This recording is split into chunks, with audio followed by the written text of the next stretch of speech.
Hello everyone and welcome to Flickering Myth. My name is EJ Marino and today we're diving into the brand new movie, One Night in Miami. To America. The race for the Oscars is getting tougher and tougher by every day. We had the movies that came out in like late 2020, some of the 2020 movies that are really there. But now that we're entering 2021, we may have the first great movie of the year. One Night in Miami is a near perfect film. Actually, I would say it's almost a perfect movie because I don't know what I would change about it. From the structure, the blocking, the script, the acting, the directing, the sound design, the script, everything together, from how the actors work together, how they work individually, how they frame the story, the little nuggets of truth, shade, and like the real history of these characters within the dialogue. This movie is absolutely incredible. I had such a good time watching this film. I think from start to finish, there's a lot to offer. We have the story of four very distinct black men in the mid-60s who are about to change the world in so many ways. It's pretty wild to think of a moment in time like this where we have four figures from activism to sports to music, all here about to go on a brand new path for themselves. It's pretty crazy, and I know this is based on kind of based on a true story. Maybe some of this is fictionalized, sure, but there's still something real to this. There's still something that feels so honest. Even though this is a fictionalized, based on a true story kind of thing, you can still know conversations like this happened between the four men. It's just beautiful. Regina King, the director of this, knows exactly what she's doing. She's a director we're going to need to watch out for. This is just her first feature film, and she's already coming in smacking us this good. Oh my goodness. The film centers around four men, four very distinct figures in the black community in the 1960s. We have Cassius Clay, Malcolm X, Sam Cooke, and Jim Brown. Each one of these figures are massive. Like,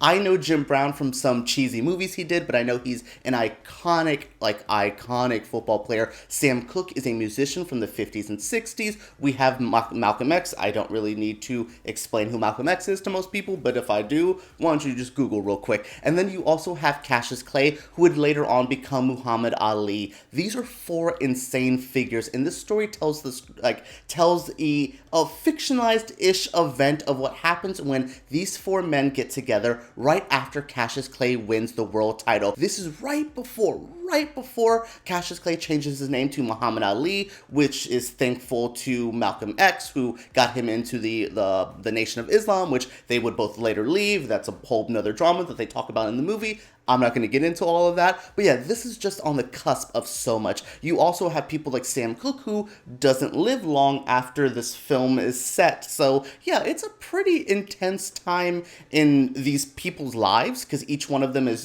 we have Malcolm X, who's getting ready to leave the Brotherhood. We have Muhammad Ali, who's right there. Jim Brown is trying to figure out if he wants to be in the NFL anymore, if he wants to be an actor. And then you have Sam Cooke, who is kind of on the downturn of his career. So all four of these men are coming together, and they just have a powerful night together. The stuff that they speak about, the way they speak to each other, the realness, the passion, the fire, it is all on display. This is a movie that I think the script is what is the best part of it. I would say this is my pick for best adapted screenplay because it has so much to it. The way it changes the play that it's based on. I see movies that are based on like plays or Broadway shows, and you're like, they're just gonna have the camera in one static shot and film like you would film a Broadway musical. I love like Ma Rainey's Black Bottom, but it still feels like a play at times. This is elevated. Regina King took the material and brought it to a whole another level. The way it's blocked,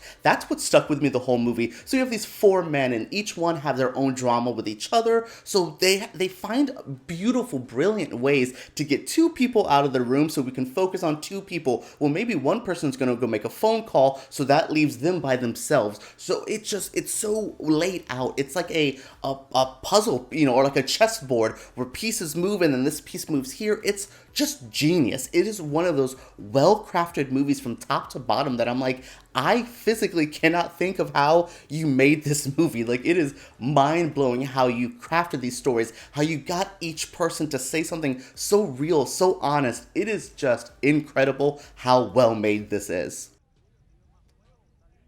Oh my goodness. Cash. What's wrong, Cash? What? Cash, what? Why am I so pretty? One Night in Miami stars Kingsley Ben-Adir as Malcolm X, Eli Goree as Cassius Clay. We also have Aldis Hodge as Jim Brown, and then Leslie Odom Jr. as Sam Cooke. These 4 actors are incredible. I think the biggest conversation piece out of this movie has been Leslie Odom Jr. in his supporting role as Sam Cooke.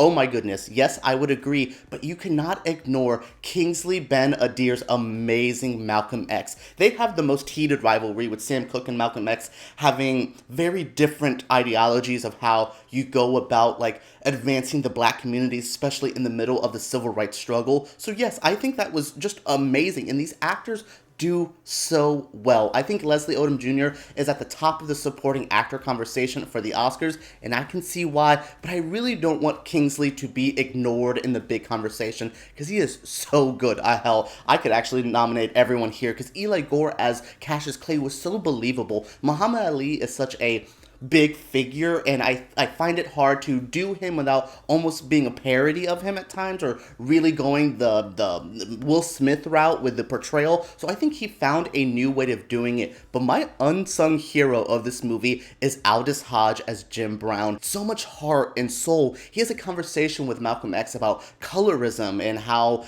it just, I don't know, it was just a conversation that was like, oh, did not expect you to call Malcolm X about him being light-skinned and you being darker, and he's the loudest one in the room about the black struggle. It was just kind of genius, and I just think he is such an important part. You may have seen Aldis Hodge in Invisible Man this year. He's been on a bunch of TV shows and stuff like that. He was, hell, even a little kid in Die Hard with a Vengeance, so that's pretty cool. So yes, he is so good in this. But yes, I understand Leslie Odom Jr. is the big talking point of this. And deservedly so. He's a damn good performer in this. Really sells it. Really makes it his own. I thought his singing was great, which we all know he's a good singer. But I also thought his heart and soul was just there as well. The way he was arguing with Malcolm X of like, you may be doing your civil rights activism one way, but do not deny what I'm doing. And I thought I agreed and disagreed with both of them so well. That's the acting, that's the script, that's the directing that makes it so believable. I cannot talk about these 4 actors enough. Such a powerful film. For 4 people here, this would be one of my ensembles of the year as well. They just really make it. The supporting actors are great around them as well, I would not deny that, but it's these 4 men that make it so special. Regina the Damn King decided to say, hey, I am here as my filmmaker self. I've directed some TV episodes, but here is my big first movie, and thank you so much. This is exactly the movie I needed to see to kick off 2021. There are so many good movies coming out this year. I know last year was crazy for a lot of us, but this year, if this is how movies are starting in 2021, we are in for a crazy year. Alright guys, that was it for my review of One Night in Miami. What do you guys think of this review? What do you guys think of this movie? Let me know down in the comments below. Make sure you guys check this movie out actually when it does come out. I think January 15th or 18th on Amazon. Make sure you guys check it out. Also guys, make sure you guys comment down below. Subscribe to Flickering Myth because we make videos like this every single week, and give us a thumbs up if you did enjoy this video. Alright everyone, let's talk about this very powerful film, One Night in Miami, down below.